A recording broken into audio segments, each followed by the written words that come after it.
یہ ایک صدر استغاثہ پر مشتمل ہوتا ہے جو ایک یا زائد نائب استغاثہ کے ذریعے سے اپنے فرائض انجام دیتا ہے یا آزادانہ طور پر اپنے فرائض انجام دیتا ہے۔ کسی بین الاقوامی تنظیم، مملکت یا فرد کے دباؤ میں آئے بغیر فرائض انجام دیتے ہیں۔ یہ 3 صورتوں میں معاملات کی جانچ کرتا ہے۔ نمبر 1، جب کوئی مملکتی فریق کسی معاملے کو اس سے رجوع کرے۔ نمبر 2، جب اقوام متحدہ کی سلامتی کونسل عالمی امن کو لاحق سلامتی سے متعلق معاملے کو اس سے رجوع کرے۔ نمبر 3، ماقبل مقدمے کے حکام کسی معاملے کی تحقیق کے لیے اسے کہیں۔ رجسٹری۔ نمبر 4، یہ دفتر عدالت کے تمام غیر عدالتی انتظامات مالیہ کی فراہمی وغیرہ کے لیے ذمہ دار ہے۔ عدالت کی عملداری۔ اس عدالت کے دستور کے دفعہ 5 کے مطابق فہرست میں دیے موضوعات کی خلاف ورزی پر ہر کسی فرد کے خلاف مقدمہ چلایا جا سکتا ہے، جیسے نسل کشی، انسانیت کے خلاف جرائم، جنگی جرائم اور جارحیت کے جرائم وغیرہ۔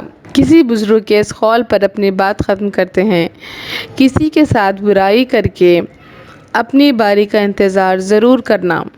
وسیلہ اردو ٹی وی کی خصوصی پیشکش: تجزیاتی مضامین پر مشتمل ہفتہ وار پروگرام جام